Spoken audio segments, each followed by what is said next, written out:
السلام علیکم دوستو، آج ہم اعراب کے بارے میں پڑھیں گے۔ اعراب کسے کہتے ہیں؟ اعراب عوامل کے مختلف ہونے سے اسم کے آخر پر رونما ہونے والے تبدیلی کو اعراب کہتے ہیں۔ اب ہم ایک اسم لیتے ہیں، مثال کے طور پر مسلمون یا کتابن۔ تو ایک اسم میں بیک وقت 4 چیزیں ہوتی ہیں۔ وہ کیا ہے؟ عدد، جنس، وسعت، اعراب و بنا۔ عدد مراد یہ کہ وہ اسم یا واحد ہوگا، مطلب مفرد پر دلالت کرے گا، یا تثنیہ ہوگا، مراد یہ کہ 2 افراد پر دلالت کرے گا، یا جمع ہوگا، مراد یہ کہ 3 یا اس سے زیادہ افراد پر دلالت کرے گا۔ جنس کے لحاظ سے اسم یا مذکر ہوگا یا مؤنث ہوگا۔ وسعت سے مراد معین یعنی معرفہ یا غیر معین یعنی نکرہ ہوگا اسم۔ اعراب و بنا کے لحاظ سے اعراب یعنی وہ اسم یا معرب ہوگا یا مبنی ہوگا۔ اعراب اصل میں اسم کا رول بتاتا ہے کہ اسم کا جملے میں کیا سٹیٹس ہے۔ ایک معرب اسم اعراب کے لحاظ سے 3 حالتوں میں ہوتا ہے، رفعی حالت میں ہوتا ہے، یا نصبی حالت میں، یا جری حالت میں ہوتا ہے۔ اب ہم نے مثال دیا کتابن، تو یہ کلمہ اسم جو ہے کتابن یہ مفرد ہے، واحد ہے، جنس کے لحاظ سے مذکر ہے، اور وسعت لحاظ سے نکرہ ہے، اور یہاں پر رفعی حالت میں ہے۔ اب یہاں پر سوال ارائز ہوتا ہے کہ کیوں رفعی حالت میں ہے؟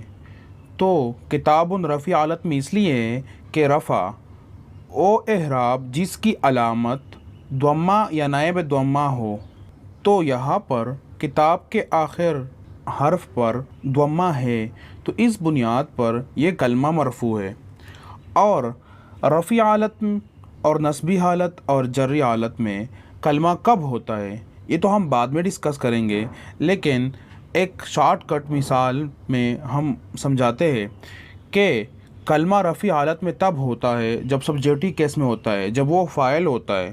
نصبی حالت میں تب ہوتا ہے جب وہ مفعول ہو، آبجیکٹو کیس میں ہوتا ہے۔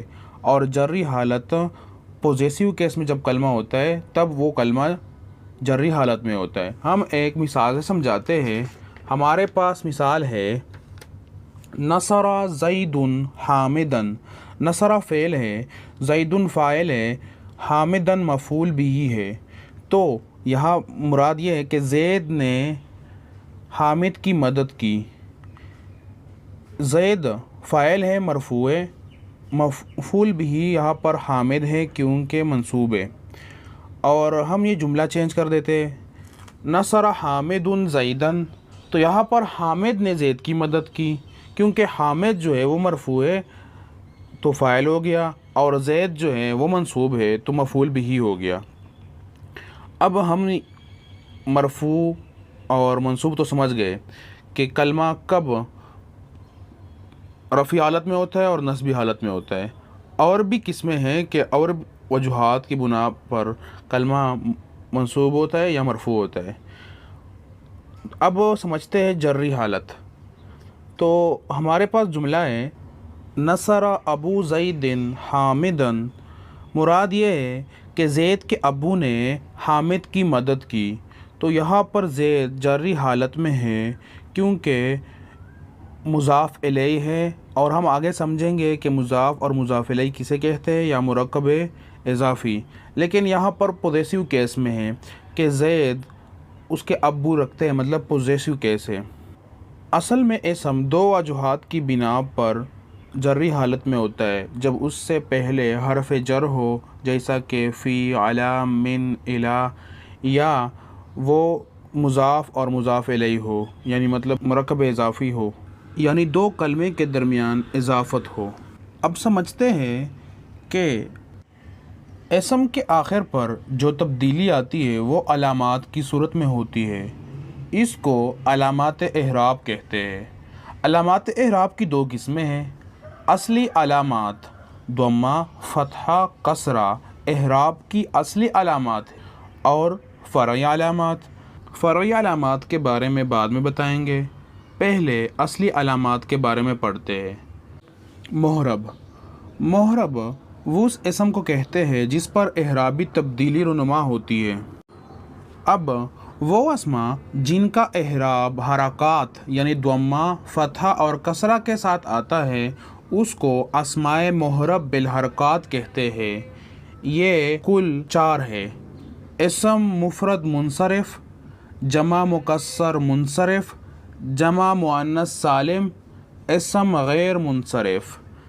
اب اسم محرب بالحرکات جو 4 ہے اس کے مثالیں ہم دیکھتے ہیں اور سمجھتے ہیں۔ ہمارے پاس ہے پہلا اسم مفرد منصرف، تو اس کا ہم ایک کلمہ لیتے ہیں، وہ ہے محمد۔ تو محمد رفع حالت میں ہوگا محمدن، نصبی حالت میں ہوگا محمدن، جری حالت میں ہوگا محمدن۔ دوسرا کلمہ لیتے ہیں کتاب، رفع حالت میں ہوگا کتابن، نصبی حالت میں ہوگا کتابن، جری حالت میں ہوگا کتابن۔ تیسرا کلمہ بھی لیتے ہیں قلم، رفع حالت میں ہوگا قلمن، نصبی حالت میں ہوگا قلمن، جری حالت میں ہوگا قلمن۔ یہ جو کلمے ہم نے لیے جنس کے لحاظ سے یہ مذکر ہے۔ ایک ہم مؤنث کلمہ بھی لیتے ہیں، وہ ہے غرفہ، کمرہ۔ تو رفع حالت میں ہوگا غرفتن، نصبی حالت میں ہوگا غرفتن، جری حالت میں ہوگا غرفتن۔ دوسرا مؤنث کلمہ بھی لیتے ہیں مروحہ، پنکھا، رفع حالت میں ہوگا مروحتن، نصبی حالت میں ہوگا مروحتن، جری حالت میں ہوگا مروحتن۔ اب اس کے بعد ہے جمع مکسر، تو اس کا مثال اوپر جو کلمے ہیں ان میں سے لیتے ہیں۔ ہم نے لیا تھا کتاب، تو کتاب کا جمع مکسر جو ہے وہ ہے کتب، تو رفع حالت میں ہوگا کتبن، نصبی حالت میں ہوگا کتبن، جری حالت میں ہوگا کتبن۔ دوسرا کلمہ ہم نے لیا تھا قلم، تو قلم کا جمع جو ہے جمع مکسر اقلام، تو رفع حالت میں ہوگا اقلامن، نصبی حالت میں ہوگا اقلامن، جری حالت میں ہوگا اقلامن۔ اور ایک مؤنث کلمے کا جمع مکسر لیتے ہیں، وہ ہے غرفہ، ہم نے لیا تھا، اس کا جمع مکسر ہے غرف، رفع حالت میں ہوگا غرفن، نصبی حالت میں ہوگا غرفن، جری حالت میں ہوگا غرفن۔ ہم اس نتیجے پہ پہنچے ہیں کہ اسم مفرد منصرف صحیح اور جمع مکسر منصرف کی تینوں حالت یعنی رفع حالت ضمہ ظاہری کے ساتھ، نصبی حالت فتحہ ظاہری کے ساتھ اور جری حالت کسرہ ظاہری کے ساتھ آتی ہے۔ اس کے بعد جو اسماء محرب بالحرکات اسماء ہے وہ ہے جمع مؤنث سالم۔ جمع مؤنث سالم کا مثال لیتے ہیں، تو ہمارے پاس مسلم مذکر ہے، اس کی مؤنث ہوگا مسلمہ۔ اب جمع مؤنث سالم اس کا ہوگا مسلمات، تو یہ مسلمات رفع حالت میں ہوگا مسلماتن، نصبی حالت میں ہوگا مسلماتن، جری حالت میں ہوگا مسلماتن۔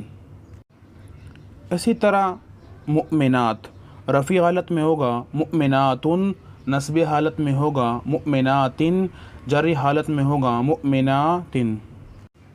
ہمیں معلوم ہوا جمع مؤنث سالم کی رفع حالت ضمہ ظاہری کے ساتھ اور نصبی و جری حالت کسرہ ظاہری کے ساتھ آتی ہے۔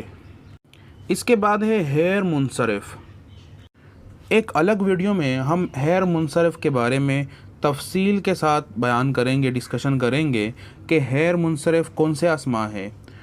تو یہاں پر ہم غیر منصرف کا مثال لیتے ہیں عمر، تو رفع حالت میں ہوگا عمرو، نصبی حالت میں ہوگا عمرا، جری حالت میں ہوگا عمرا۔ دوسرا مثال ہم نے لیتے ہیں مروحہ، اس کا جمع منتہی الجموع جو ہے مراوح وہ غیر منصرف ہے، تو مراوح رفیع حالت میں ہوگا مراوحو، نصبی حالت میں ہوگا مراوحا، جری حالت میں ہوگا مراوحا۔